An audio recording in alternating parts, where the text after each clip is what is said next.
Survival is all about staying alive under emergency conditions anywhere in the world. Survival is not just for the camper, climber, or pilot. It's for everyone, young and old, because anyone can be confronted by a survival situation. The more knowledge you have, the greater your confidence and ability to handle any situation. This program will provide you with that knowledge and the skills that will build that confidence. Lofty Wiseman served with the British Army's elite Special Air Services, the SAS, for 26 years. After spending years learning survival techniques firsthand in the Arctic, desert, and jungle in such places as Malaya, Borneo, Aden, Belize, and Kenya, Lofty became the chief survival instructor in the SAS. Since leaving the SAS, Lofty established the School of Survival in England, which has students from all walks of life from all around the world. In 1986, Lofty's book, the SAS Survival Handbook, was published, and it became the #2 bestseller in England. It's currently in print in 7 languages. In addition to these activities, Lofty serves as a consultant to law enforcement agencies, corporations, security firms, and elite military units worldwide. Lofty, are you ready to tell us what we need to know to survive in a harsh world? Yes, Steve, I sure am. Okay, so how did you get so involved in survival training, Lofty? Survival is a basic military skill, and we never knew where we was going to find ourselves in the world, and we was always on the long line of resupply, and so we had to have the ability to live off the land. You know, I read in the newspaper about people who have survived in very difficult situations, and they aren't the kind of people you would expect to survive. What makes a survivor? Steve, they've all got one thing in common, and this is mental determination. Survival is all about, mental toughness. It's probably 80% of mental exercise and only 20% of physical exercise. Fitness must be important, though. Sure, the fitter you are, the better you can apply yourself. But remember, survival's for everyone, the young and the old, and it's no good, say, climbing a tree for 1,000 calories of fruit and you've expended 2,000 calories to obtain them. So we must think things through, assess the situation, make sure everyone is safe, give them all a job to do, and get the best from them. Okay, in order to do that, you've got a program. You've got a series of things you've got to think about. What do we have to think about to do that right? Okay, what we must learn about is food, fire, shelter, water, navigation, and medical. They're the main elements of survival. Well, that's an awfully lot to think about. How do I know what the priorities are? What should I think about first? Okay, what we do, Steve, we put all these elements into an acronym called PLAN. Now, P stands for protection, L for location, A, acquisition, and N for navigation.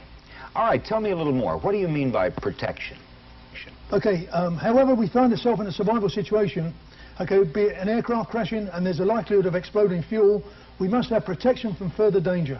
So we evacuate the immediate area. Likewise, there might be an impending avalanche or a forest fire. We mustn't stay in its path. So protection from further danger, and then protection from the elements. We make a shelter to give us protection from the rain, the wind, or in the tropics, the sun. Next, location. We must put our signals out. We want to be found. And so we draw attention to ourselves by making signal fires, air panels, etc. Now, while we want to be rescued, we're going to be hungry and thirsty. So A stands for acquisition of food and for water. Then finally, navigation. Once we've used all the local resources in the area, we've got to think about moving out to safety if the rescue don't come maybe within 3 weeks, because we've used all the firewood, all the animals have been eaten, all the plants have been gone, and so what we must do is think about moving, because we're open to disease now. However good we practice personal and camp hygiene, we're going to soil the area, so now we think about moving. So navigation is the last thing we do. 3 to 4 weeks, that's a long time. How long do you need to be prepared to survive? Yep, there's no time limit on survival. We must survive all our life. It's a full-time job, and so life, we survive until we die. All right, I've got the right mental attitude. I know what's important. I've got a plan for putting that into effect. Is there anything I can take along with me to give me a little edge? Okay, Steve, we always say carry a survival tin. Now, this should be carried in a pocket at all times. Not when you go to the wild, but even in the town. Whether you go ballroom dancing or walking a dog. A small tin like this gives you the ability to make or acquire food, fire, shelter, water, navigation and medical. You'll see a lot of these items being used throughout the program. But basically, it's got a flint for lighting a fire, a small piece of candle, again for fire lighting, needle and thread for running repairs on clothing, a scalpel blade which you can skin, prepare game with, a flexible saw, some chemicals, medications, plasters for general abrasions, and it's a real bonus in a survival situation if you've got your tin with you. That's an awfully lot to find in a very small tin. Let's say I'm making a trip where the possibility of finding myself in a real emergency situation, a survival situation, is a little higher than the average trip. What else might I take along? Okay, Steve, everyone should also carry, when they go to the wild, a survival pouch. Now, there's much more equipment on here. This is on the belt, carried at all times. It's got a flashlight, which we can use for signaling, and also we'll show you how to light a fire with this. And there's a container, which we can boil our water, cook our food in, with a stove, okay, for cooking, flares so we can be found, air marker panels, and a variety of stuff. Again, a lot of this you'll be seeing used on the program. Okay, out of all of this equipment, what's the single most important piece of survival gear? Steve, you must have a knife. Okay, this is a small folding lock knife, and so it's got a positive lock on it. And again, we use this for making a shelter, preparing game, and lighting a fire. It's an essential part of our equipment, and we must look after it. That knife looks pretty small. What could I take along that'd be just a little bit more effective? Okay, Steve, this is a parang, and it's an excellent tool, not only for the jungle, but for anywhere in the world. Effectively, it's 3 tools in one. From here to here, it's very sharp, and we use this for skinning, preparing vegetables for cooking. From here to here, it's like the axe, and all the heavy work is done by cutting trees. And from here to here, again, it's very sharp, and we can use it for preparing skins for clothing, etc. Now, in the jungle, it gets very slick and sweaty, so we use the thong so it won't come out of the hand when we're using it. Now, in the jungle, if anyone gets injured, we've got to prepare a landing site for a helicopter. And many times in the regiment, we use these all the time for cutting large trees, mahoganies and teak, up to 4 foot in diameter, and it's got to be done fast so the helicopter can come in and save the guy's life. So we thoroughly recommend this. Also, in the jungle, it's possible to make a raft and float down a large river to safety. So anywhere in the world, the parang, okay, the serious adventure should carry one. Okay, Lofty, you've shown us a lot. Now, let's go out in the field and begin our survival training. Remember the acronym PLAN. P for protection. That's protection from further danger, then protection from the elements. L stands for location. We want to be found. A is acquisition on food and water. While we're waiting to be rescued, we're going to get hungry, and more important, we're going to be thirsty. N stands for navigation. If no one rescues us, finally we might have to walk to safety. Now, protection is our first concern. It's no good trying to build a shelter on a hilltop. We're going to be cold and exposed to the weather. So what we must have, our prime concern, is water. We're going to find water down in the valley. Also, we need material to build a shelter from, and hopefully find some food. This looks an ideal spot for a shelter, because one, there's plenty of material to build a shelter. It's near water, but not directly on it, so there's no risk of flooding. There's plenty of fuel for a fire. There's no deadfalls to come crashing down. There's no bees, wasps or hornets in the trees. And there's a nice open area to the front where we can lay out our emergency signals. Let's build a lean type shelter.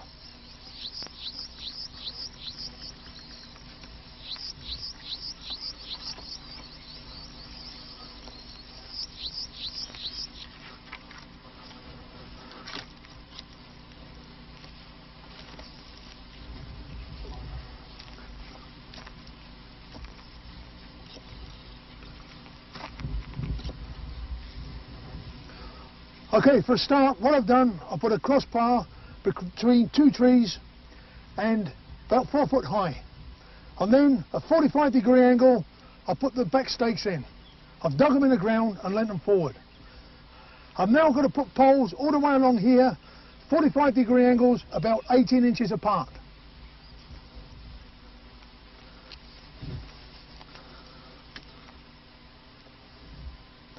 Now I've got the vertical ones in, I've got to put the horizontal sticks in. Now the spacing depends on what I'm going to use for thatch.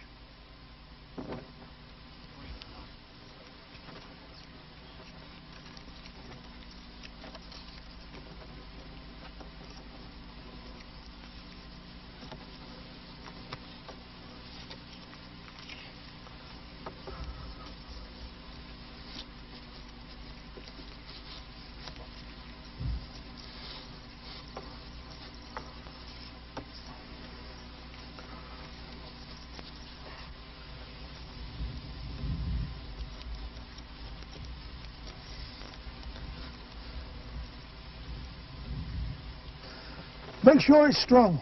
Remember, weave the horizontals in and out the verticals to lock them in place. It must be strong because this is going to protect you. Now what seems like a shortcut, ultimately it takes more time in the long run. If this falls down or lets in the rain, we've got to rebuild it. So let's do it right first time. There are many materials we can use to thatch the shelter. Grasses, rushes, even mud. In this case we're going to use pine boughs. Okay, we start from the bottom and we start building it all the way across and then overlapping until we've covered the frame. We must ensure we put lots of this on to keep out the rain.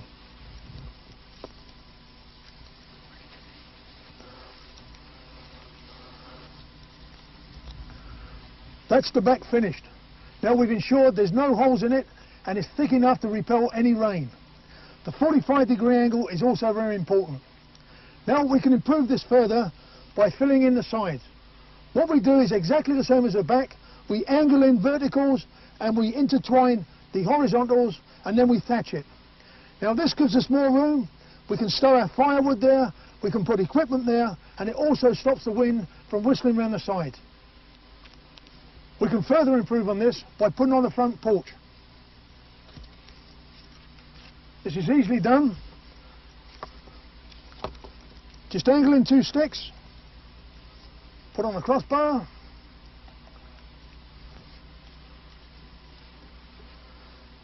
and what we're going to do now is bring the thatch over, and this gives us more leg room, and also when we build a fire here we're going to get convection currents going right the way to the back of the shelter. Now we've got paracord and we've got wire in the survival tin, but what we can do or what we can use is natural materials. This is just a vine, and if we take it easy enough, and this is green, we can get a lashing. So I'm just going to lash this on here. Now using a vine, it's important to keep it nice and tight and to overlap it several times, and it would be quite sturdy. Now to finish up, we just push it through between the two, take it round, and this will lock it securely in position.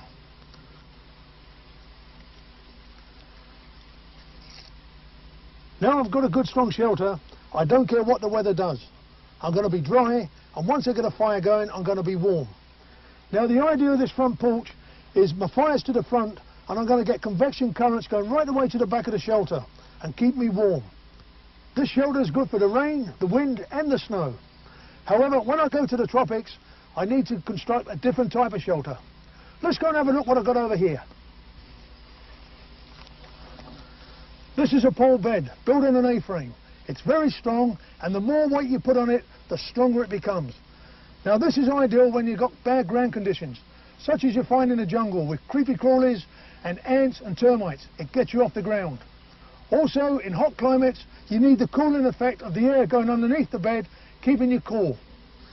Now in the jungle, it rains very hard and it comes unexpectedly, so we need a shelter fast. This will keep me dry, and so will a parachute teepee. Let's go and see how we make one. This is a parachute teepee.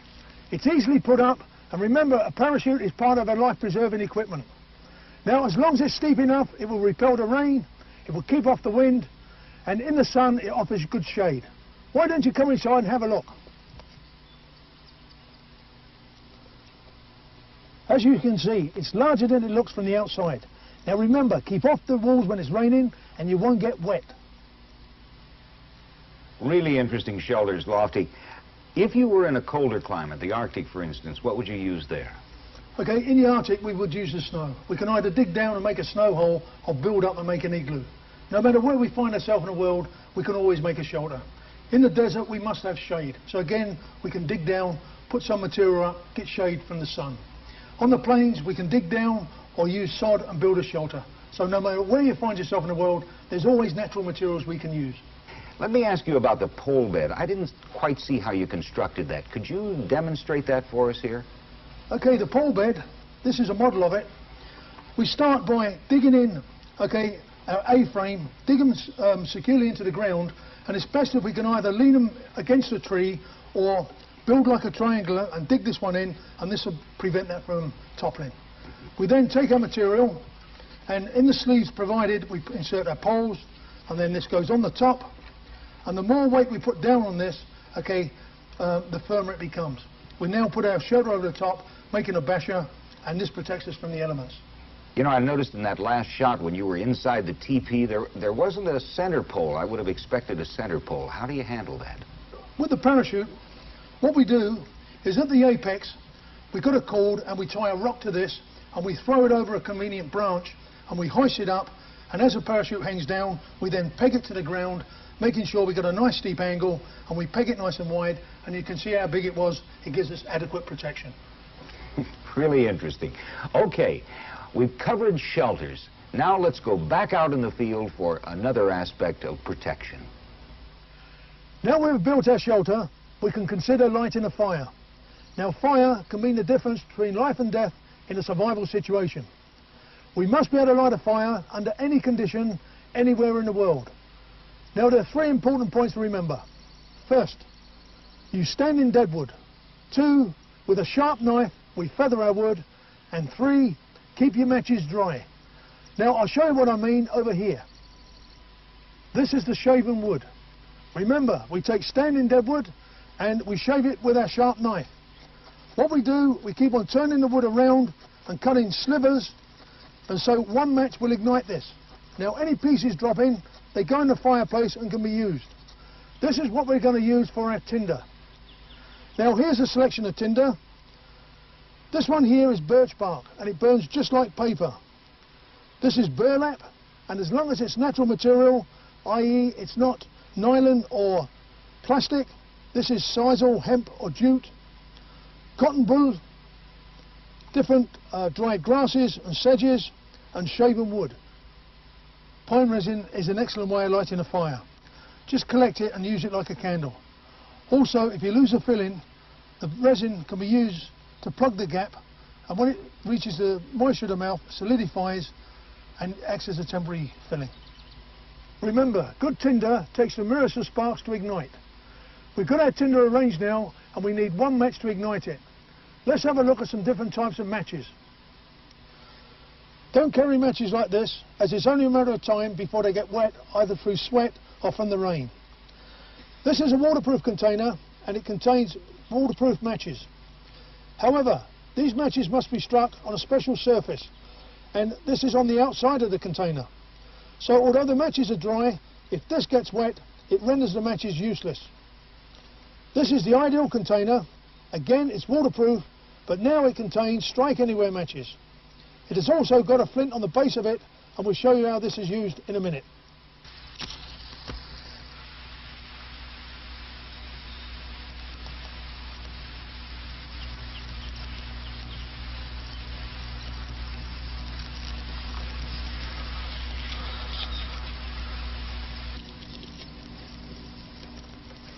Okay, now we put on our kindling and arranging it like a wigwam.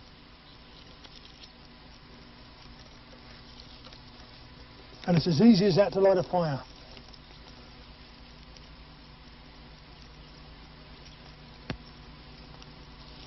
Don't disturb the fire, it doesn't like being disturbed. Just add to it. Once you've got a good hot fire going, then we start feeding on the main fuel. Now don't bother to cut these, just end feed them on and arrange them like a star. This way they would catch. The fire's burning merrily, we can do all our cooking, we can boil our water. As the fire dies down and we don't need to cook, we just separate these slightly, and this way we're going to conserve our fuel. Now you can see how easy it is to light a fire as long as you follow those 3 basic rules.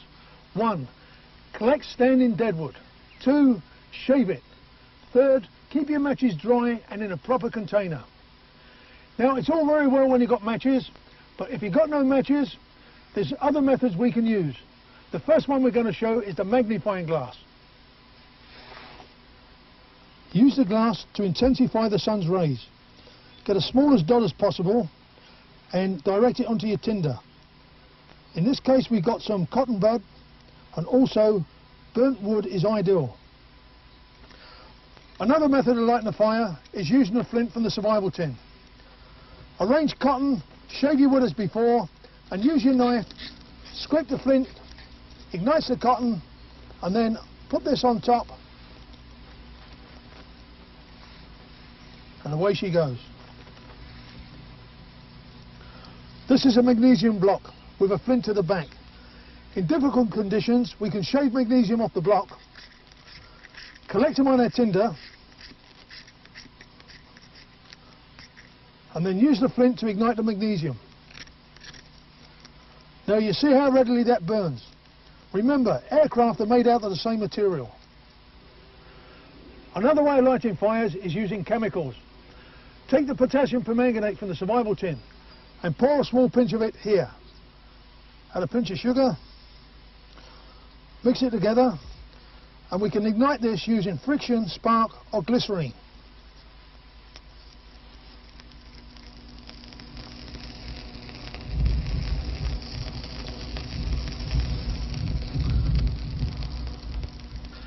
It's unlikely that you've got potassium chlorate with you like this. However, it is found in some throat tablets.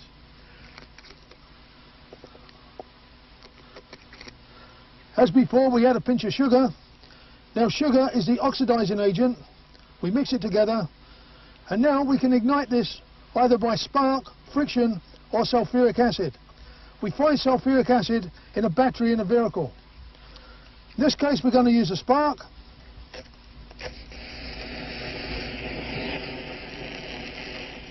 Now the last chemical we're going to look at is sodium chlorate. Now this is a common weed killer. I've prepared some here as before, just a pinch of sugar, and we're going to ignite it by spark.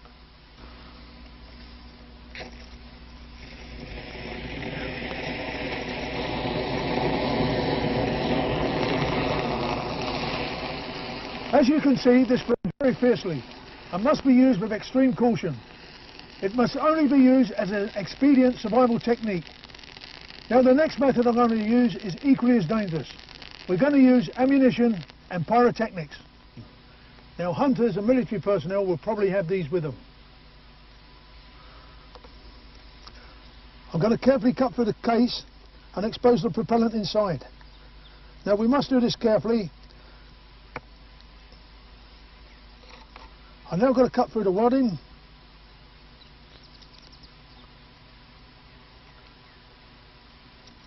And now I've exposed the powder. We tip some of it out, and this is what I'm going to ignite.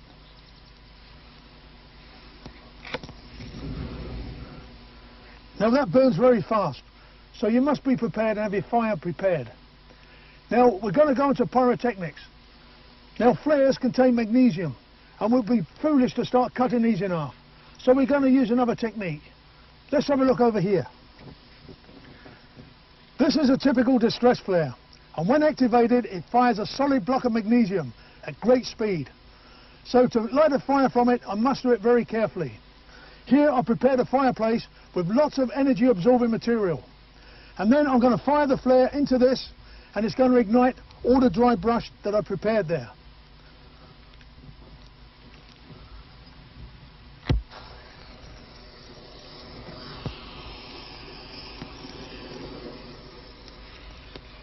As you can see, it's very effective. Most aircraft carry this type of flare gun. We can light a fire with it exactly as we did before, but remember, there's more energy in this cartridge, so we must be very, very careful. Now we've shown different ways of lighting fires, and when all else fails, we're going to go back to nature. We're going to use the bow drill method, 2 pieces of wood. Let's see how it's done. These are the components for the bow drill. We have the bow, cotton bandage, the baseboard, spindle and top board. What I'm going to do first is to prepare the baseboard for the spindle. I take my knife and I make it flat. I make a slight indentation so the spindle can rotate in it.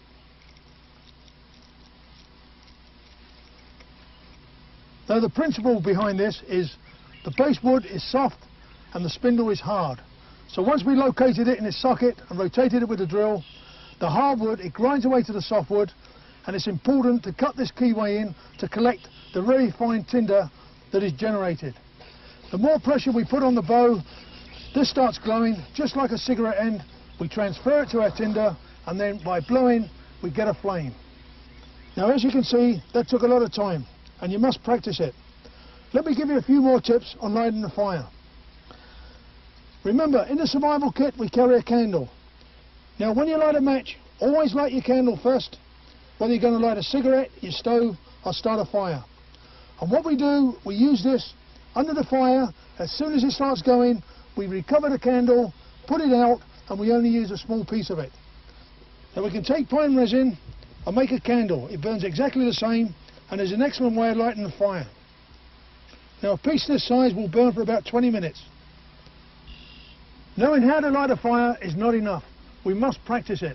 We must be confident before we find ourselves in a survival situation that we can light a fire.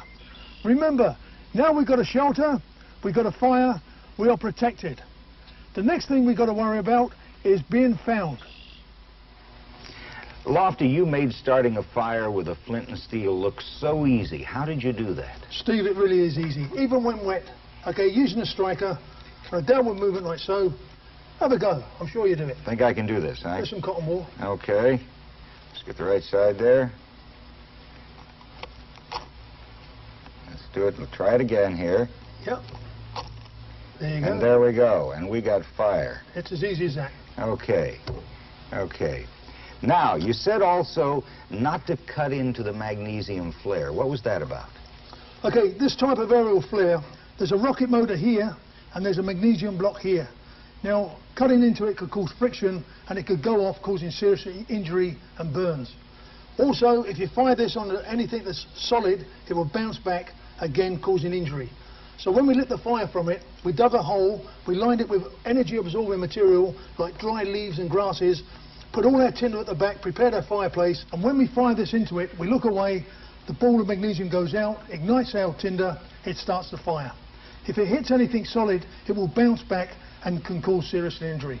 So never cut into your flare, and prepare your fireplace carefully if you're going to use this to light a fire. Okay. You also mentioned starting a fire with a flashlight. Right. Okay, the flashlight we used, if you go back to the field, we'll show you how we done it. Okay. You can use your flashlight to start a fire. Now a useful tip is at the base of the flashlight, carry 4-0 steel wool and spare bulbs. Also keep the last battery around the wrong way. This way the torch won't go off accidentally in your pack. Turn it round to use it. And the way I'm going to light a fire using the torch is I remove the reflector, and across the two terminals I'm going to short circuit the battery using the steel wool. Prepare the fire, bridge the terminal with a wire wool, and add some of your chemicals to the side. Then turn on the torch.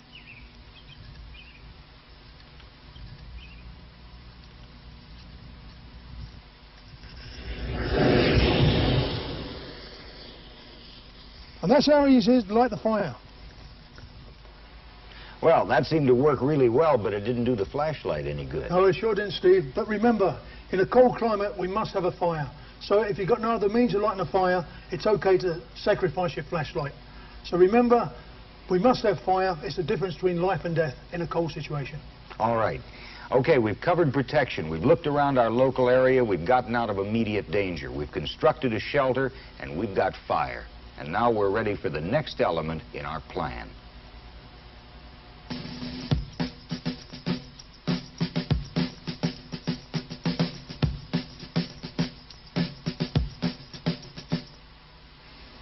In the first part of our outdoor survival program, Lofty Wiseman told us about a plan for survival. And we learned that protection is the first priority.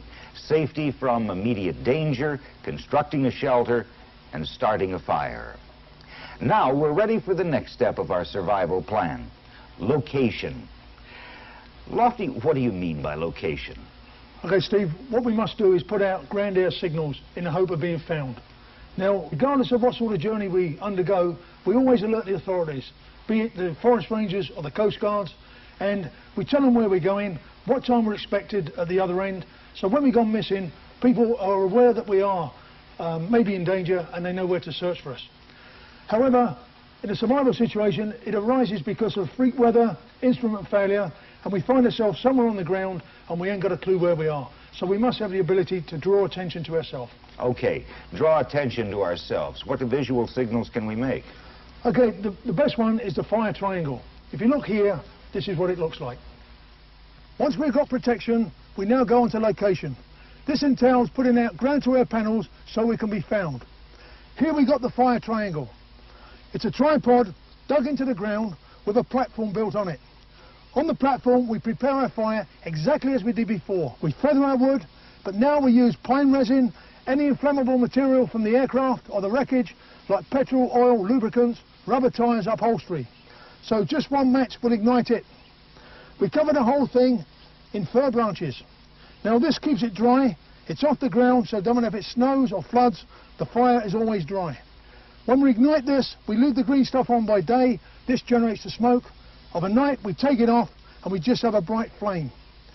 We've got spare wood underneath, and so all we're waiting for now is the aircraft to come and we ignite it. As you see, we've got 3 fires in a triangle.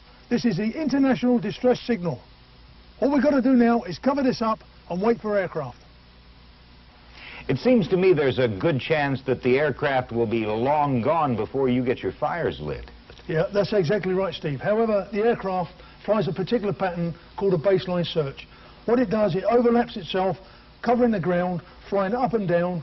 So hopefully when the aircraft, passes you, you hear it's approaching, you light your fires, and it's probably missed them. However, eventually it will turn around, fly downwind again, and when it passes you this time, it should pick up your signals. So it's passed your signals, it's made a downward leg. On the way back, it sees your signals, it starts circling the area, indicating that it's seen you. So by day, it will circle your position, waggle its wings, and by night, it will flash its lights. And this will indicate that you've been discovered. Are there any other signals we should be thinking about? Yes, we've got to put out our ground air signals. This way we can communicate with the aircraft. Now, using the aluminum foil from the survival pouch, we can make different figures which are internationally understood. Now, this is nice and bright, and it stands out well. Now, we can improvise this if we've got nothing else by using clothing. Most anoraks and sleeping bags, they're brightly coloured. Blues and oranges are great. We can also dig trenches down, or turn stones over, or even trample snow to make these figures which will stand out from the air. What figures do we have to know? Okay, it's real easy. If you remember this, F, I require food and water. Most important is 1 bar, I need immediate assistance. And an aircraft will take a lot of risks to come down and see what's wrong. Okay, 2 L's means all is well. So now you see Phil, it's real easy to remember. Now the aircraft will drop a message. Now initially the aircraft will be a fixed wing aircraft because it's got the range and duration. So it can't come down and land, so it would drop a message. And it will say something like, do you need assistance? So you say yes, affirmative. It drop another message, do you know where you are? Negative. So if remember this, F-I-double-L, Y and N, affirmative, negative, that's all we need to know. Okay, that seems real simple. Now, are these panels going to attract an aircraft's attention, or is there a better way to do this? Most rescues have been affected by the use of a heliograph. And this is just a shiny, reflective material. It can be improvised, hubcap, piece of glass from the wreckage, or the shiny underside of your survival tin. In this case, we've got a heliograph or a signal mirror, and we just pick up the sun's rays on our hand, direct them up to the aircraft, and looking through the sighting hole, we use it as a signal mirror. Okay. Under ideal conditions, it's good for 15 miles. I recall that we used a flare to start a fire, but their primary purpose is signaling. What kinds would you carry? Okay, we carry smoke, flares, and also para-illuminating flares. And what we got, we always use a contrasting colour. In this case, we're using yellow smoke, and as you see, it stands out real well against the trees. So don't use green if you're in thick vegetation. Always a contrast. So any colour smoke is good as long as it stands out. All right, the smoke signal is good for the daytime. What do we do at night? Okay, Steve, we use our flare, and we must be careful. We must make sure there's no obstruction above where we're going to fire it, like we're underneath a tree, so we must be in the open. And also, when we fire it, keep it at arm's length and look away. Sometimes you do get particles coming back. Now, this particular flare goes up to 600 feet. It's very bright, and it can be seen from a long distance away. And if we've got the space and the room, we take an even bigger flare. Sure. Here you see a para-illuminating flare, and what it does, exactly the same. You must make sure there's no overhead obstruction. You fire it to the air, and it probably goes up to 1,000 feet, and now it's suspended under a parachute, so it stays in the air for a long time, and so you've got more chance of being seen. Lofty, what about the EPIRBs, emergency radio beacons? These are small battery-operated transmitters that can be received by aircraft and now even by satellites. They're very lightweight, half a pound or so. Are these a good idea? Yeah, they sure are. If you've got the room to take them, you never got enough kit in an emergency situation. Yep, they're excellent. All right. Now we've completed the second part of our plan for survival, location. We've constructed a fire triangle, learned how to communicate with aircraft with signal panels, heliograph, and flares. Next in our outdoor survival program, we'll talk about acquisition, getting what we need so we can survive until rescue comes. Water sustains life. If you follow any water course in the world, eventually it will lead you to safety. Now, 90% of all sickness in a survival situation is caused by drinking bad water. So what we must do is sterilize it. There are two ways of sterilizing water. One is by boiling, the second one is by chemicals. You can take your sterilizing tablets from the survival kit, and we can use these to sterilize water. However, it's always best first to filter your water. I've got a filter here. Let's fill it up before we sterilize. Now, this is a canvas bag of porous material, and it allows water to drip to the bottom, and I'm going to collect it, and this is where I'm going to put my chlorine tablet. It's important, especially if I get my water from muddy puddles and it's heavily sedimented, because the chlorine in these tablets attack the major particles, leaving the water still suspect. Now we can carry one of these, but in a survival situation, we can improvise one. Let's have a look what I've got over here. This is an improvised filter made from a sock. What we got is a layer of charcoal, sand, and moss and grass. What we do now is pour the water through this and collect at the other end.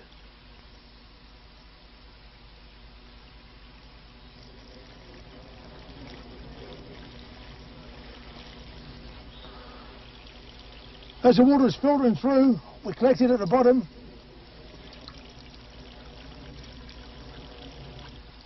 Here's a selection of water containers. This one was specially developed for special forces and is ideal for the base camp. To get water, we just press against the side. Here we have water. This one is a bladder which can be filled up and carried. Using the condom from the survival tin, we can carefully put 2 pints of water into it. We must wrap this up in cloth and use this just as a membrane. The best way of sterilising water is by boiling. If we're lucky enough to have a can, use the wire from the survival tin to make a handle. Never leave the tin balancing on burning embers or on rocks, as it will topple and you'll lose your water and probably put the fire out. Now boil the water for 7 minutes at sea level. For every 1,000 feet of elevation, add another minute. Potassium permanganate is a good way of sterilising water. The small container like this from the survival tin is good for sterilising 300 gallons of water. Now it's important that we get the colour just right. If I don't put sufficient in, the water will still be suspect. If I put too much in, the water becomes caustic. So in a small amount of water like this, just 1 or 2 crystals is sufficient. And we go by colour. We want this to be a light pink.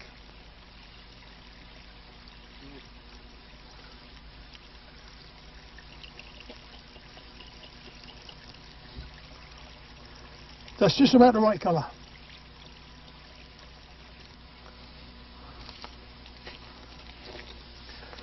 This is a dried up water course, and if we dig down long enough, deep enough, eventually we come to water. We can still collect that water, however, but we now can let the trees pump it up for us. Take a plastic bag and place it on the leaf of any green tree, and the tree acts as a pump. It takes the water from the ground, and we get evaporation in the plastic bag, and all we've got to do is collect it without all the manual labour of digging for it. This is a solar still that we use in semi-arid and desert conditions. It's a metre square of plastic sheet. You dig a hole a metre square, 1 metre deep, and you arrange the plastic sheet and weight it so it forms a V. Now what happens, this causes condensation. Water, it forms underneath the V and it runs down to the bottom, and you need a container underneath to collect the moisture. We can make this more efficient by putting any green vegetation in it or urinating in it. To save disturbing the still, we can also use a siphon.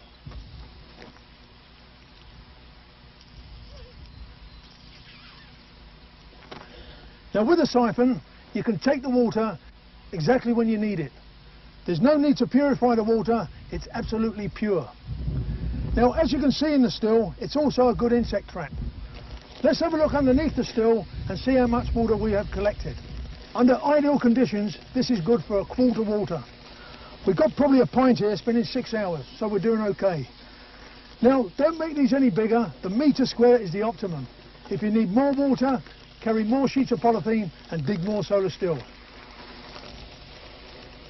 Ensure that the siphon is right to the bottom of your collector. Now as you can see, the water is nice and pure and does not need sterilising. Remember, if you're going to urinate in here, make sure you do it before you put in the collecting pot. Another method of collecting water is a dew trap. Let's take a look at one. This is a dew trap. What we've got now is clear plastic sheet in a hole 1 foot square and 1 foot deep. In the hole we place clean, smooth rocks. Now this still has been working all night for us. The way it works is the plastic cools off more rapidly than the hot stone, and this creates condensation. Now you must ensure you take the water out before the sun comes up. Otherwise it works in reverse and it starts evaporating the water that you've collected. Still using the sun, I'd like to show you now a solar still inverted. Here we've got a source of suspect water. What we're going to do is take clear plastic sheet in, put it over the top of it, seal it around the bottom, and the sun's going to do the rest.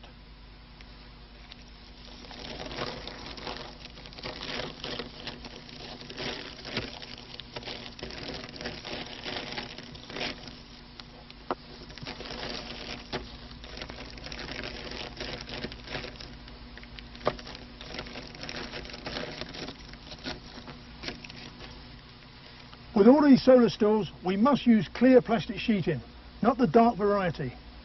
In this case, I'll put a pebble in the centre of my plastic sheet, I've tied it around to form an anchor point, and I've suspended it from a convenient branch. I've then formed a tent over the suspect water, and then I've carefully rolled the polythene inside, and this is going to trap the water as it evaporates inside my tent.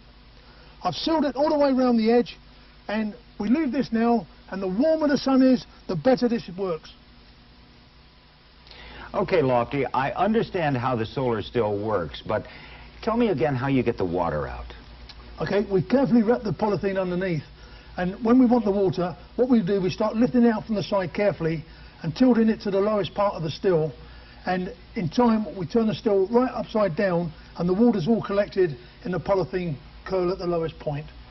After the water is filtered, like you did in the sock, is the water safe to drink at that point? No, Steve, we must always treat the water.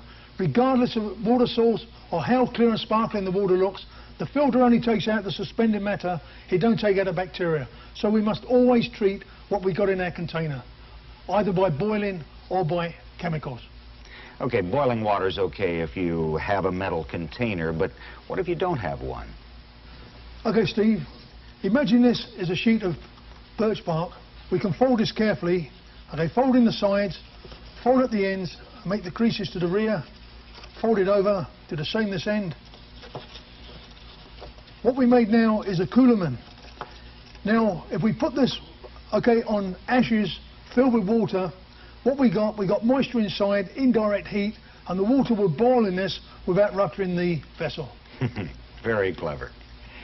Lofty, why don't you sum up the important things we need to remember about water? Okay, Steve. Every living thing on Earth is dependent on water. So what we say is we go 3 minutes without air, 3 days without water, and 3 weeks without food with no ill effects. So regardless of water source, we must always treat it. Now, if we've not got any water, we just don't eat, because it takes all our body fluids to assimilate the food. And fats and proteins are the worst. And also, appetite will suffer, so if we've got no water, we don't eat. However, if we've got water, a plentiful supply of good water, we can eat just about anything. And in tight situations, it's been recorded that people have eaten their leather boots and they've got protein from it. But you must have lots of water to digest it and for the body to assimilate the food. Okay, let's hope we don't have to eat our boots. You've mentioned food. Now, what kinds of food are we going to find in the wild? Okay, Steve, in the wild there's a variety of foods, and it starts with the nutritional ladder. Right at the bottom we got plants. Now it's just a matter of recognition and picking. They're not going to run away. And then we build up fungi, slightly more nutritional value than plants. Insects, probably the first living thing an injured person can get are insects. Above insects come fish. If you're lucky enough to be by water, we've got the fish in the water. And then finally, game. Pound for pound, we can't beat meat. Of all the plants available, some are edible, some may even be poisonous. How can we tell the difference? Okay, with plants, and it's only plants, we've got an edibility test. This is the edibility test. We pick a fresh specimen, and first we use the senses. Feel it. It might be prickly or hairy, and this will indicate what it is. Next, we crush it and we smell it. There may be a familiar smell like mint or garlic. This will also indicate what it is. We then take a small portion and we place it underneath the tongue, and this is where the flavour buds are. Now, if there's any discomfort like a burning or stinging sensation, discard it. You've got a poisonous plant. There are two poisons in the plant kingdom, and they're both accompanied by the same sign, i.e. a burning, stinging sensation. Now, one is water soluble, one is not. So with nettles, when we boil them, we destroy the toxin and they're safe to eat. If we do the same with rhubarb leaves, we concentrate the poison. Now, if there's no discomfort, we chew the same piece and we put all the juice around the mouth and we spit it out. We wait a further 5 minutes, and again, any discomfort, discard the test. Finally, we swallow the same specimen, and now we wait 5 hours. If there's no ill effect, we can say that plant is safe to eat.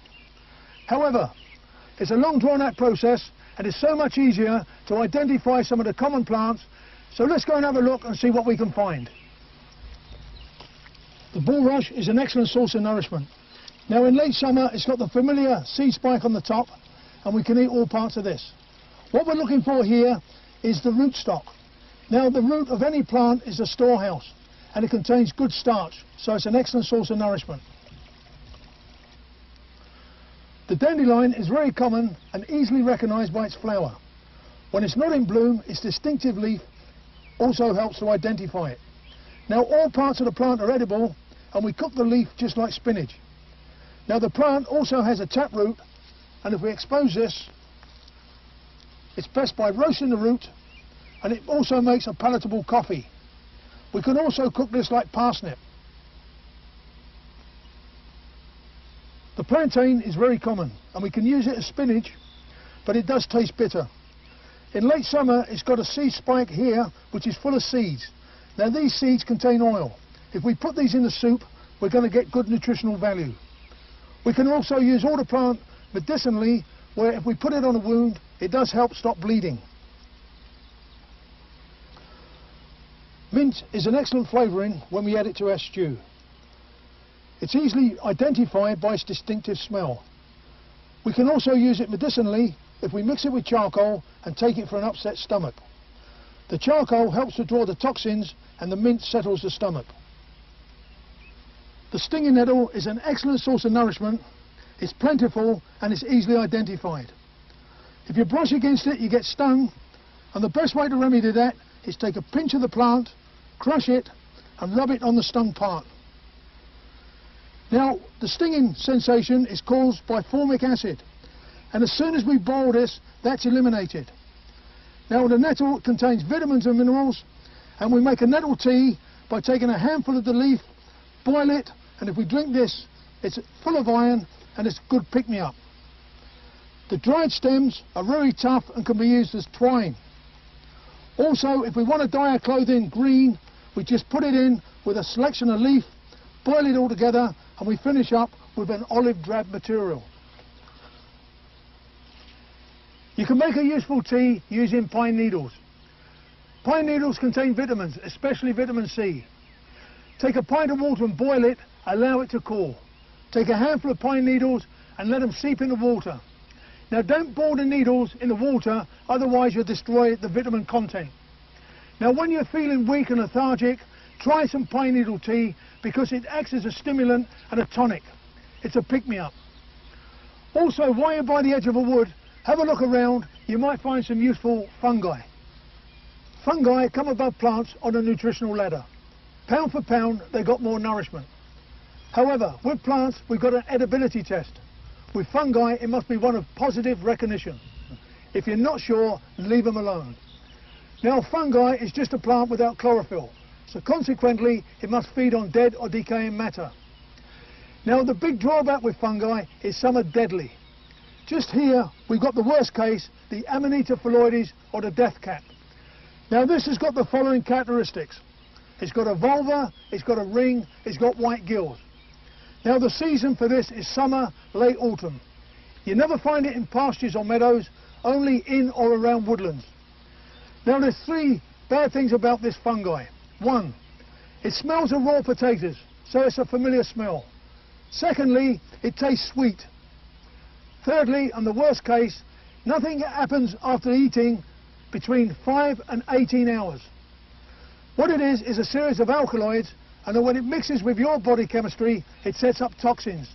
And these are distributed in every cell of the body. So you must get medical attention quickly.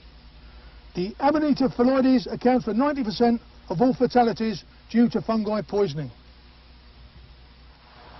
The first living thing an injured person in a survival situation can obtain are insects. They are plentiful and give us good protein. Things like worms, ants, termites are excellent eating. Every primitive tribe in the world, they recognise this fact and they consider them as delicacies. Here we've got an anthill, and if we just dig down, we can obtain the ants. What we do is get this, put it in water and let them float to the top, skim them off, then we boil them, and ants contain formic acid, just like nettles, and boiling gets rid of this toxin. Lofty, you told us that we need to boil nettles to destroy formic acid. Do we need to then drain off the water, or can we drink that too? No, Steve, it's important that we do drink the water. Okay, it's a contact poison and heat destroys it. And so what we're getting in then, if we drink all the water, is all the minerals and the vitamins, all the nourishment, and it acts as a tonic. So it's important that we do drink the water. You also mentioned soluble and non-soluble poisons. Can you expand on this? Okay, well, in the case of, say, nettles, taro, and a lot of other roots, unless we boil them, they are toxic. But the poison is destroyed by heat. And so we must make sure, whatever we're going to cook, that it is edible. Because if it's not water-soluble, like rhubarb leaves, what we do is concentrate the poison and make a lethal poison. And so we must know what we're cooking. And if it's water soluble, no problems, heat destroys it, but if it's not, it just concentrates the poison. Okay, got to have some knowledge here before you Sure. go ahead. Lofty, the thought of eating insects is pretty disgusting to most of us. How hungry do you have to be? Well, after a couple of days, you start looking forward to anything. Now, in the case of a worm is 75% of the highest protein available. And it's just a matter of, okay, digging for them, finding them. And I don't expect anyone to eat a worm as it is. So what we do, we purge them for 24 hours, i.e. we put them somewhere where they can't eat, so all the waste passes through them, and then we dry them, either in the sun or by the side of a fire. And they go real hard, just like bacon rind. And then we grind this up into a powder, and we can then add that to our soup or our stews, and we get all that nourishment. And so we mustn't overlook anything. Now, in places like the jungle, you find termites. Now, termites, we can break the nest down, okay, put it in water, and all the insects float to the top with their eggs. We skim these off, and we can boil these and cook them. Also, we can hang a piece of the termite's nest above the water, and as all the insects fall in the water, they're ground baiting it, they're attracting all the fish. And so then we start baiting our hooks with the termite's eggs, and then we can start pulling the fish out. And also with the termite's nest, we can place it on the fire, and it gives off a real thick smoke, so it keeps all the other flying insects away like mosquitoes, and it keeps the fire burning all through the night. So there is a real good place for insects in survival.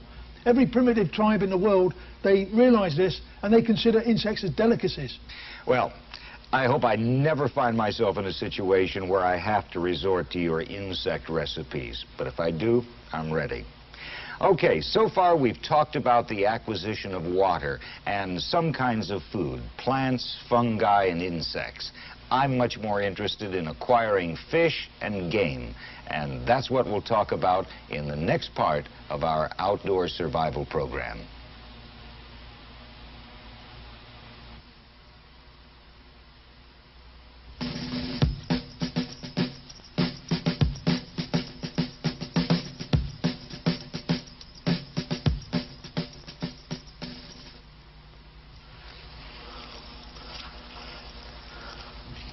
This looks a great spot for fishing. Remember, fish is fourth on the nutritional ladder. We've already had plants, fungi and insects, and fish are an excellent source of food. Now, unlike game, we do not have to mask our scent, and fish are quite easy to catch. The methods we're going to use are nightline and a gill net. Now, for the nightline, we must have bait, and the best bait are worms. Let's see if we can find some worms. To find worms, we want to come away from the water's edge, because worms like well-drained soil. To find worms, we want to look under rocks, stumps, or even dig down in good earth. This looks a likely spot. Let's have a check under the rocks.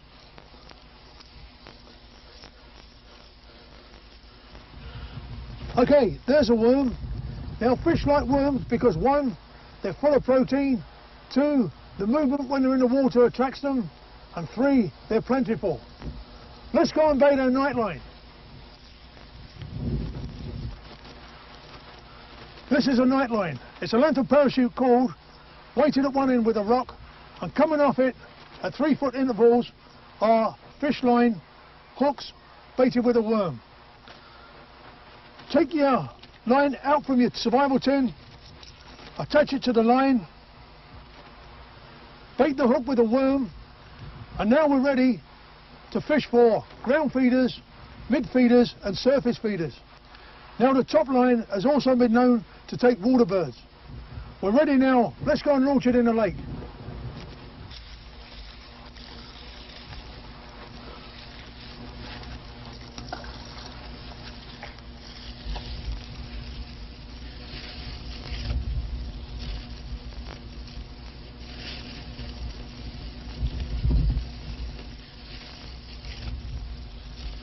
Make sure it's securely anchored because we're going to get a lot of fish on this line.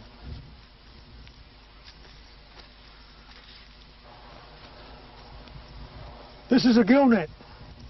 We place this vertically in the water and we securely anchor it on either bank. And small fish and large fish are tangled in the net. The small fish get tangled by the gills, that's why we call it a gill net. Now all of this, it rolls up very small, so we should include it in a survival kit. However, if we've got parachute cord, we can easily make one. Let's see how this is done. This is nylon parachute cord, and it's made up of many strands, each one very strong. We can separate these easily just by pulling them out. Now, it's a good habit to make your bootlaces of parachute cord. Double up your strand, and we use a knot called the prussic knot. It goes over once, over twice, and goes through itself, and then we pull it tight.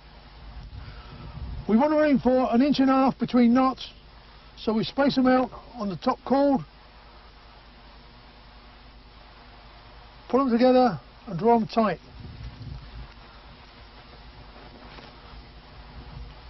To show you the principle, I'll just do 3. Then once we've got the vertical ones hanging, okay, we take the inside pair and we tie them with a simple overhand knot.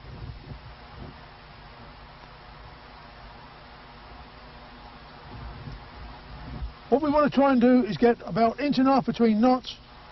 Then we take the next pair, overhand knot.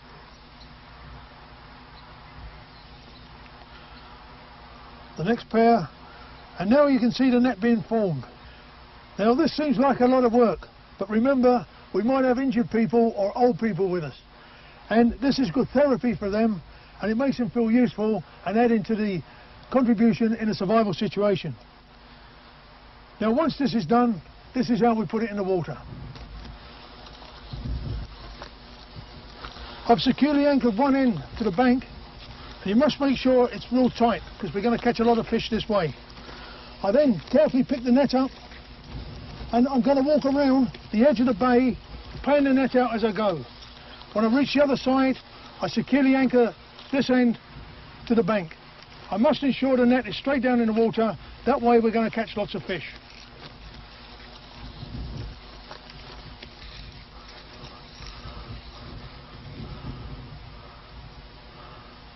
Okay, the net is not tangled.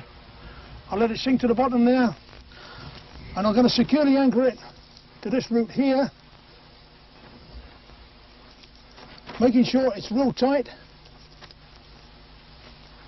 I've checked the net to make sure it's straight down in the water. If we leave this now, I'm sure we're going to catch a lot of fish.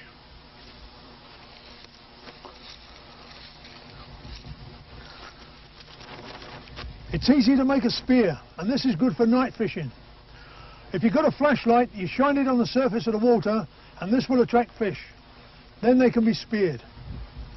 You can also take the beta light from your survival tin, place this in shallow water, and again fish will be attracted and can be speared. If the moon is out, any shiny object like aluminum foil will also attract fish. Now the spear is easily made. Just take a forked stick, add a third prong, and sharpen each prong and fire harden them. This makes them more efficient. Make sure it is strongly constructed. You know, I'd like to see again how you constructed that fish net. Why don't you show me the knot you used using this larger line so our audience can see. I'll just hold this out here. Okay, Steve, we double our line over, then it goes around once, around twice, and then we catch the two ends through the middle, pull them all the way through, tighten it up. There's your prusik knot. Really useful knot. Okay, fishing is okay if we're by water, but what if we're not? We then got to go to game.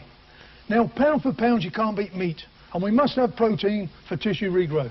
So if we cut ourselves or got any injury, we must have protein to heal ourselves. So now, unlike fish, we've got a certain amount of skill to learn. We've got to mask our scent when we lay our snares, and also we've got to recognise the game trail. How are we going to catch this game? Steve, we use a snare, and for small animals we catch them by the neck. This is called a strangle. To make it more efficient, we bend down a twitch, make a mechanism, so when the animal goes in, it takes it up in the air. So now we've got a dangle.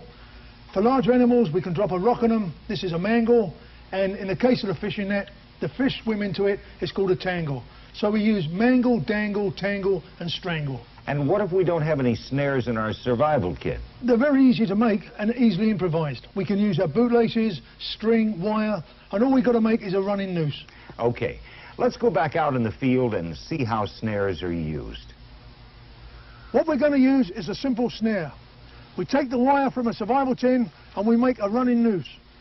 The size of this depends on the type of game we're going to snare. Now, rules for snares is for small game, a fist wide, 4 fingers high, and securely anchored to the game trail. The hardest thing is to recognise the game trail and find out what sort of game is in your area. Down here I've got a snare set. Here's the game trail, and here's the snare set. We must camouflage a scent from the snare before using it. The best way of doing this is smoking it over the fire. What we got here is a snare, a fist wide, 4 fingers high, securely anchored, and we use small sticks to keep the noose apart. This traps from either direction. Further along the game trail, I've got some more traps set. Now, to make the snare more efficient, we incorporate it using spring tension, and the snare is set exactly as before, but attached to a mechanism. To set the snare, we engage the toggle, keeping the head out the way, and arranging the snare on the game trail. Fist wide, 4 fingers high, attached now to the mechanism. So now when the animal comes into the snare, it releases and the animal flies up into the air. For larger game, we need a different mechanism. Now on the game trail, we've got a platform trap. Again, using spring tension, we have the trigger mechanism, and this locks under the top bar, which is held in place on the game trail by 2 forked sticks. The bottom bar prevents this trigger bar from flying upwards. Now on the bottom bar we build a platform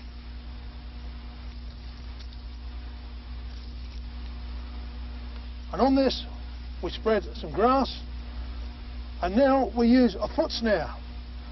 This can be nice and big, so now when the animal treads on the snare it releases a mechanism, down it goes, flies up, taking the animal by the leg. This is a variation of the platform trap, and we still use the same mechanism. But now, what stops the trigger bar from flying upwards is this small twig that is anchored at one end by a small stake, and it's restraining the trigger bar from flying upwards. There's a small stake this end. We now, across the game trail, put a foot snare that's laid down. The animal comes along and it steads on this bar, down it goes, and up flies the animal. And finally we have a leg brake snare. Now the traps we got set have been working for us. We got something to bait the snares with, making life easier.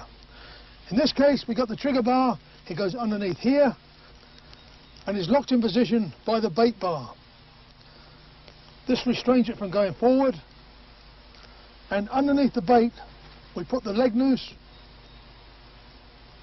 so when the animal comes to feed he stands here, he takes the bait, causes it to release and securely anchoring the animal by the leg. Lofty, some of those traps look pretty dangerous. You wouldn't want one of your party to walk into one, would you? No, you surely wouldn't. Remember, they are for survival only.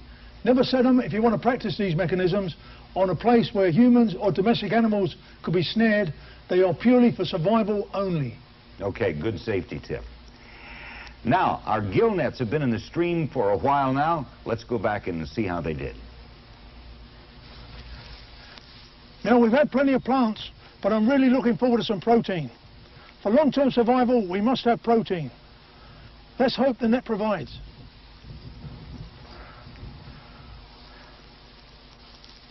Yes, we got a good snack in the net.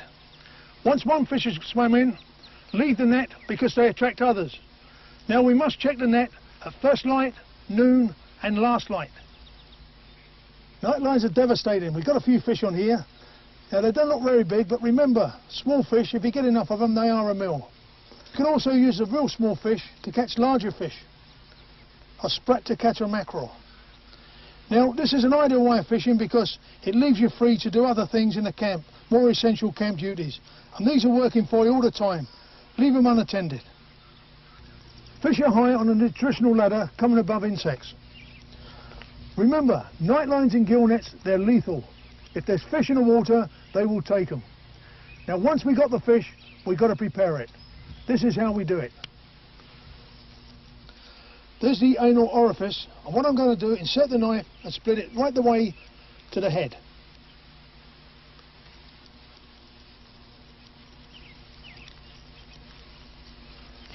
Open up the fish. It's important to look in the stomach of the fish and see what it's been feeding on. This gives us an indication of what to bait our night lines with.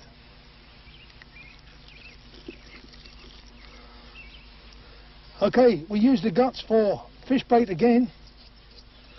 And also when we prepare the fish, there's no need to remove the scales. The way we're going to cook the fish, it's best to leave the scales on. That's the fish cleaned. Small fish are done exactly the same way, from the anal orifice right the way through to the head. Just open them up and scoop it out.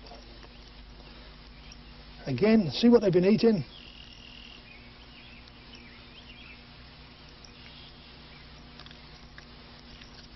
That's the fish cleaned. Now fish under 2 inches long, there's no need to clean them. While we're by the river, we might even find ducks. Let's see how we prepare them.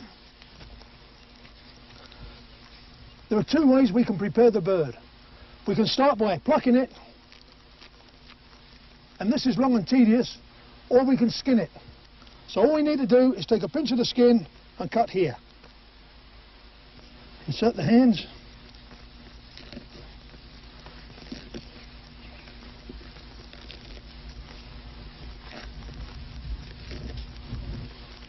Okay, twist the wing off.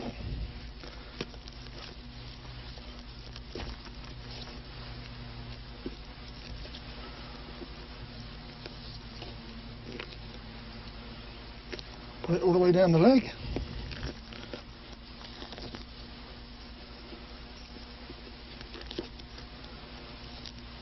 Take it all the way down to the tail.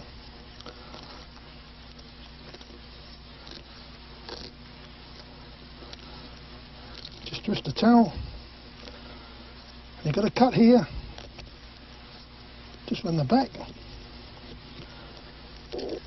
Pardon me. Okay, expose the neck. And you need your knife again here.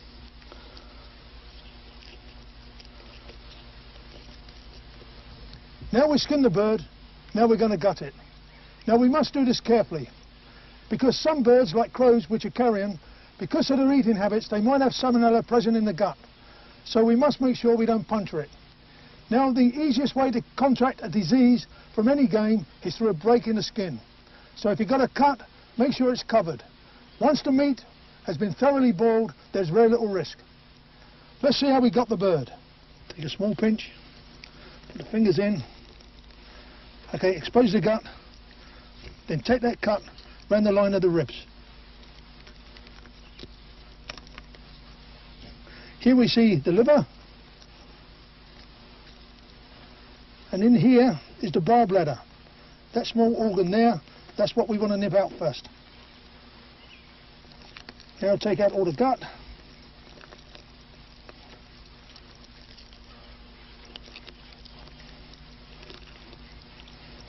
Make sure it's clean all the way to the back, and again all the way to the front.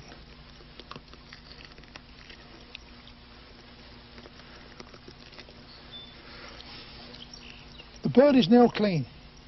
I'm now going to show you how to dress a rabbit. Now with large game, we always cut the throat. Hang them upside down and bleed them. Now retain that blood because it contains salt and vitamins. What I'm going to do to the rabbit, first I'm going to skin it. Second, I'm going to gut it, and then I'm going to joint it. So first we take a small pinch of skin here and we cut. Then put the knife down and put the fingers in. It's important at this stage not to burst the gut. Now as soon as you do this after killing, the easiest it's going to be to skin it.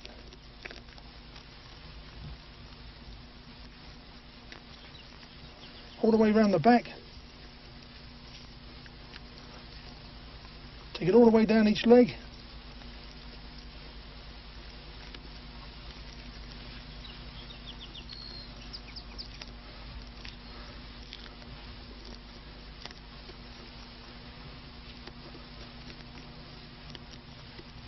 Okay, pull it all the way to the neck and take out the front legs.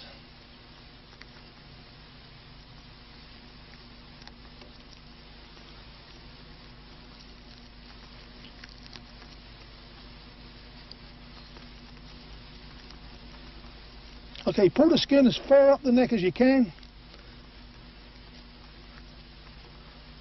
and then just take the neck and turn it, screw it around, it separates. Now the skin is an excellent source of clothing, and also we can make moccasins from it.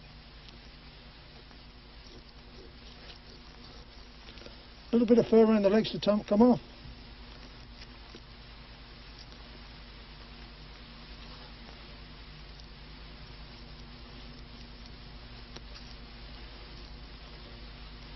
Okay, once we got the skin off, the next step is we're going to gut it. Now take a small pinch of the gut, just a small incision, fingers in, and we pull it fore and aft and just let it all hang out. Now kidneys, we're going to retain the kidneys, and more important, we want the liver. There's a liver, nice and healthy. Remember, it's a natural food. We've recovered the kidneys and the liver, but the rest of the guts we're going to use to bait our traps with. Now to finish cleaning, I've got to do the chest cavity and also make sure it's clean right the way through to the back. Okay, there's the chest cavity through this membrane. So open it up, and there we see the heart and the lungs. These must be removed. And again, we're going to use these to bait our traps with. Okay, most important is the rear end. Now this tube has got to come out, and if you get hold of the towel, just pull it through, and that should draw out the lower intestine, making sure we're clean all the way through to the back.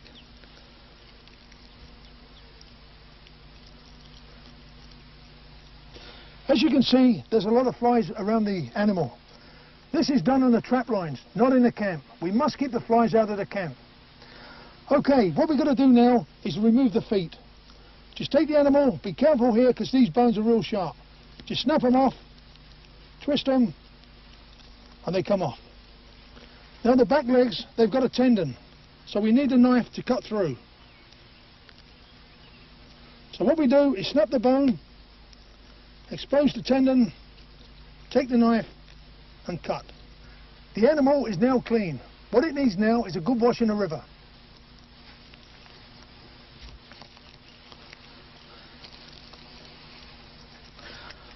I'm going to prepare this bird using a scalpel blade from the survival tin. Now to joint it, first I'm going to remove the legs. Just cut through here, expose the bone, go around the bone,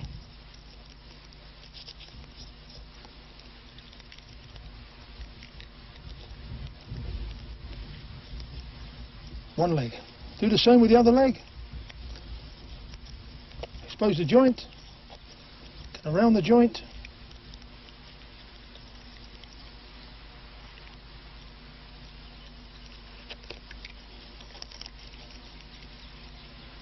all the way around the back.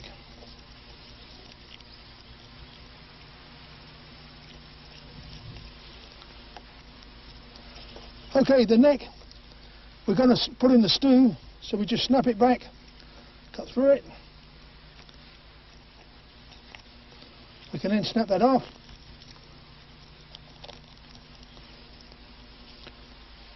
Whatever we got, we always cut it in half.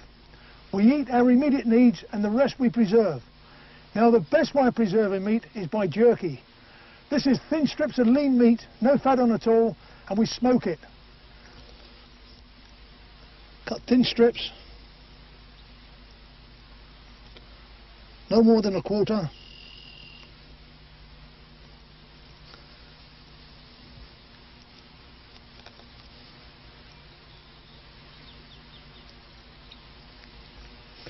That's what we're going to hang up in the smoker. Next I'm going to make the stew. I'm going to use everything, the bones, the feet, and we're going to get all the nourishment we can. Boiling is the best way of preparing food.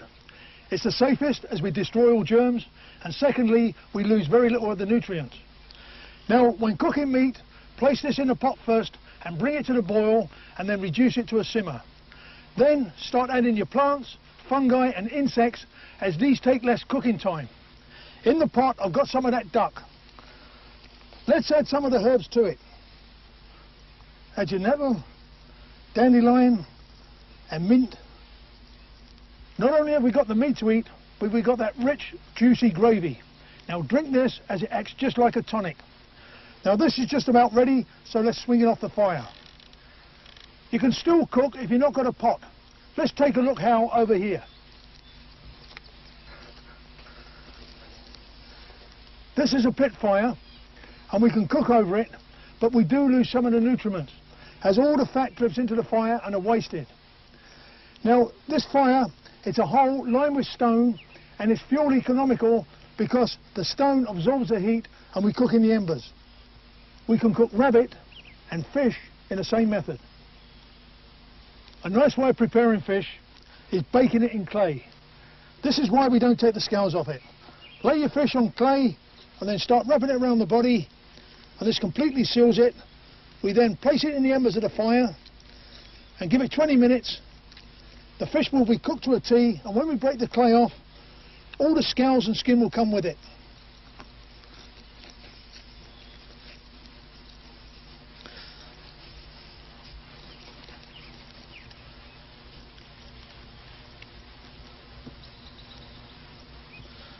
Now she's ready for the embers.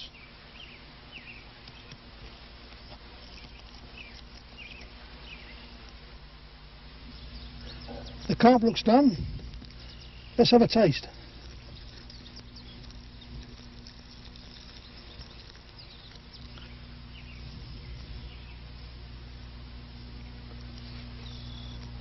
That really is nice.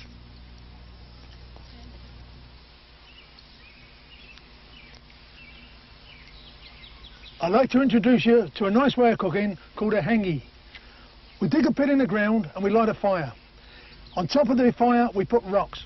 Now these rocks get white hot and they fall in the pit. On top of these rocks we're going to put whatever food we've got to cook, and then I'm going to put saplings across, some sheeting, and then I'm going to bury it. We'll come back in an hour and a half and we've got a real tasty meal. Now it's so hot in there, everything gets cooked in its own juice. We can also boil water in there without a container. I'll show you that later.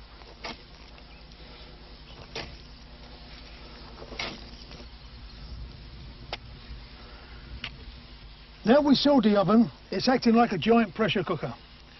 Now I mentioned we can boil water. This is a rubber bag and you fill it with water, place this on the stone with your food. In an hour and a half this water will boil. Now because we got indirect heat with no flame and there's water on the inside, this will not burst. So an hour and a half the water will be safe to drink.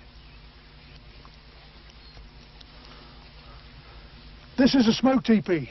This is how we make our jerky. Remember, we take lean strips of meat, they must be fat free, about 1/4 inch thick and as long as you wish. We can also cure fish inside it. We skewer the meat on wire, hang it across the centre, and we have a good hot fire at the bottom, and on top of this we put hardwood leaves, oak being the best. This generates lots and lots of smoke, and it dries the meat and it coats it with smoke, and bacteria can no longer penetrate the meat. Now we must do this for about 18 hours.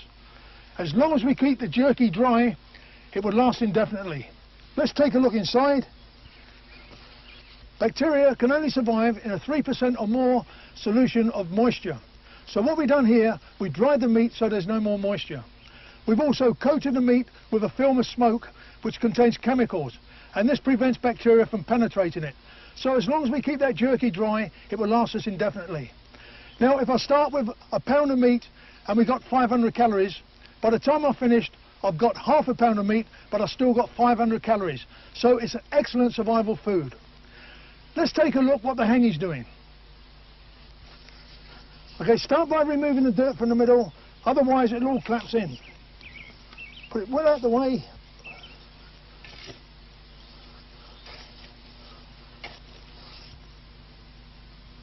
This has been cooking for 2 hours. Once we get all the dirt off the sacking, peel it back carefully, and already the smell's hit my nostrils. This looks really good. The duck's cooked to a T. Let's have a look at the potatoes. Let's take a look inside. That's nicely cooked. It tastes real good too. Now food is going to help us keep condition. And because we started preserving food, if ever we got to walk to safety, we got some food to take with us. During this last field segment, you mentioned when preparing the rabbit that we should bleed the animal and save the blood. What do we do with the blood collected? Okay, it's always important, Steve, to save the blood because it's one of the few sources of salt that can be obtained in a survival situation. And so what we do, okay, bleed the animal by cutting the throat, collecting the blood, and allowing it to congeal, and it goes just like a hard cake. Now by putting this in our soups and stews, we're getting all the vitamins, minerals, and most important, salt from the blood, and it's going to help us maintain our health. Is it important to limit activity in order to reduce our caloric intake? Yes, it sure is, Steve. We must be calorie conscious. Calories are like dollar bills. We've got to keep them in our wallet. So if I was just to lie on the floor and do nothing, I would use something like 800 calories. This is my basic rate of metabolism. I use calories to help me breathe, the muscles to support my frame, and to keep a constant temperature. The moment I start walking around, collecting firewood, getting water, I can double this to 1,500 calories. Now, in normal everyday life, we're probably on something like 3,500 calories. Depends on what profession you're doing. So in a survival situation, we're looking for something like 1,500 calories. So we mustn't waste any calorie. Okay, so we work at half pace and we rest as much as we can. Okay, suppose we've been in a location for 3 weeks and no rescue has come. We have to find our way to civilization. And that brings us to the last element in our plan for survival, navigation. What's the first thing we should know? Okay, a most important item to carry is a compass. Now, there's different types of compasses we can carry, and we should never partake on a journey without a compass. Here we got a prismatic, a silver, and a button compass. What would you do if you lost your compass? Okay, we can still maintain a heading by using what nature gives us. Okay, first we can use the shadow tip method. Now, we just take a stick about 1 meter tall and we place it in open ground and we mark the extent of the shadow. Now, the sun rises in the east and it sets in the west and the southerly arc. So as it's traversing around the sky, it moves. And so we wait something like 20 minutes and we mark the extent of the second shadow. We then draw a line through the 2 points and this gives us an east-west line. So then we got 90 degrees to this and we get a north-south line. Now also we can use the wind. Now we must know before we set out on any journey things like topographical information, which way the land lies, rivers flow, etc. We should also find out where the particular prevailing wind blows. Now this will give us an indication and we can see how plants are affected by it, and if we know the wind is in a certain direction, the way it sculptures maybe sand dunes or snow drifts, we can also get a direction from that. Now also we can use plants. Now plants get attracted by the sun and all the prolific blossoms and fruit is always on the southern side of a tree. So if we look at a cross section of a tree, okay, we see which is the side with the most leaf on and blossom, and again this is an indication of a direction. Tell me, there's something I've always wondered if it's true. Does moss really grow on the north side of tree trunks? Strictly speaking, no. But the lone tree in a meadow, okay, where it's not influenced by anything else, if there's going to be anything like a shade-loving organism like moss, it will be on the damp side of the tree, i.e. on the north side, because the sun on its travel from east to west always travels in a southerly arc, so the north side is always going to be in the shade.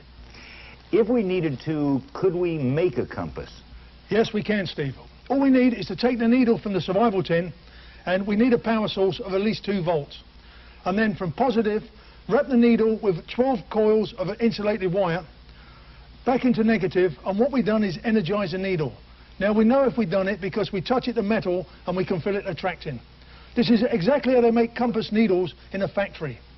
Now what we do now is put it on a leaf or a small piece of wood and float it on water, and it will settle down and point north and south, the point being north. Now there's other methods. If we put the needle in the ground at an angle of 78 degrees, and this is the angle where the magnetic field enters Earth at this particular point on Earth. And so what we do, we strike it 4 times with metal. It mustn't be stainless or copper or brass, but mild steel, i.e. a knife. And what we've done again, we've taken advantage of the magnetic field, we've energized the needle, and we've aligned all the molecules of the needle, and again, when we take it out, the point will point north. Again, put it on grass or a leaf, float it on water, and it will give us north-south line. And there's one other method we can use. If you've got a magnet with you, just stroke the needle with a magnet, and again, it lines up all the molecules of the metal. They will point north and south, and we can maintain a direction this way. Okay, do we always travel by day? In difficult country, like mountainous or woods, yes, because otherwise we're prone to injury. But however, when we go to the desert, we travel at night. So if we have to travel by night, we have a whole different set of navigation problems. How do we do it? At night, we've got to use the stars. Now, the stars, they're all in constellations, and they all revolve one star, Polaris. And this is the only star in the sky that's not moving.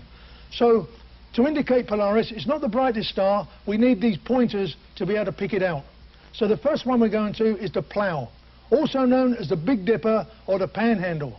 Now what we do, we go to the 2 pointers and we go 4 times the distance, and you see we come to Polaris. Now the Plough is only in the sky at certain times of the year, and the further south we go, we start losing it. So we need to know another constellation.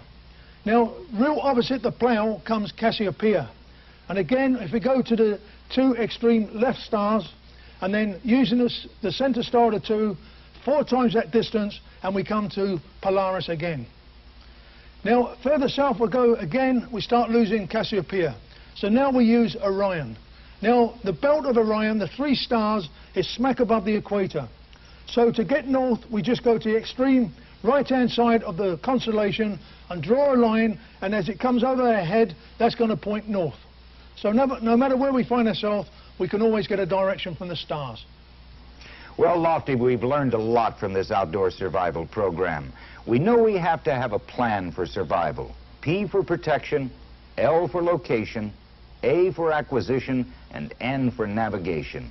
I wouldn't want to be in a real survival situation without the skills you've taught us today. Do you have any final thoughts for us? You now have the benefit of my knowledge that has taken me a lifetime of training and experience to acquire. But don't think just watching this video makes you a survivor. What you must do is go out and practice these new learnt skills. Now look at survival training as a pyramid. The base is the will to survive. Remember, this is a basic instinct, it's in everyone, but it's getting weaker and weaker as we get more civilized. So we must start on a firm foundation, otherwise the pyramid will topple. So on the bottom is the will to survive. Now above this we add all the knowledge. Now there's a lot of knowledge in this video, and this is what we must practice. Remember, survival is a practical subject, so we must turn this knowledge into skills. Practice what you're seeing. It's no good just talking about it. We must know how to light a fire, how to procure food, and all the other skills shown. Now to top off the pyramid comes kit. Remember, we must be prepared. So we always carry our survival tin and a knife, and if the conditions dictate, we carry a parang. So we must be prepared. Now with all the kit and the knowledge, we are now ready to tackle anything, and we can now survive anywhere in the world. Before we leave, could you show us just what sort of equipment you carry for survival? This is my survival kit, Steve, and remember, it's the peak of the pyramid. Let's remove these compasses. Okay, starting with the button compass, what else have we got in the tin? Heliograph for attracting attention.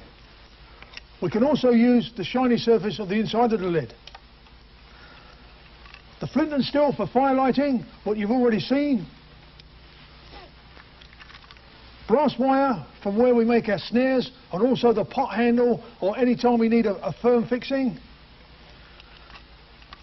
This is the beta light, and again it gives us 10 years of continuous light. We can read our maps with it, we can make notes at night using this. The scalpel blade, it's very sharp, and you saw this being used to make jerky from the duck. Now the cotton wool is ideal for lighting fire, but also it stops all the contents of the tin from rattling, so it keeps it nice and snug and secure. Now with the medication, I'll come back to this, but basically potassium permanganate. I'll show you what sort of solutions we can make from it. Now with medications, it's very important to have as much medical knowledge prior to any journey as possible. So the more knowledge you got will dictate what sort of pills you're going to carry. But think through what ailments are you likely to get in a survival situation, and probably one of pain, so we need an analgesic, maybe an antihistamine if we get stung. Also, if we're in a malaria area, we're going to need anti-malaria tablets. Okay, this is the wire saw. Again, it's a flexible saw. It will cut wood, bone and metal. A small piece of candle. This is ideal for lighting fire under difficult conditions. The medical swab, again for cleaning up a wound prior to binding. Fishing kit. And remember, a small hook catches large fish and small fish, whereas a large hook will only catch large fish. Puri tabs. This is good when it's not convenient to boil our water. This is the second method. Remember, we filter our water first and then we add the Puri tab. This is a condom, and again, this will carry 2 pints of water.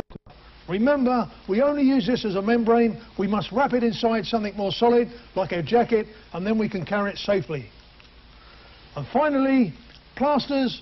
These are for minor abrasions or blisters. Okay, cover the wound with the plaster, and it's going to be more comfortable. Okay, now with the potassium permanganate, what we're looking to do is, you've seen it lighting fire, but now we mix it to this solution and you see it's light red. This is good for sterilising water. We make it till it's a darker red coming up for crimson, and again we use this for an antiseptic. And finally, this is a dark purple, and we use it as an antifungicidal when we get splits between our toes, athlete's foot. This is what we treat it with. So potassium permanganate is a real versatile chemical to carry, and it's got all them uses. Now you've got the knowledge and you know what kit to take, leave the comfort of your house, get up in the hills, go to the woods and put all this into practice. Remember, survival is a practical skill.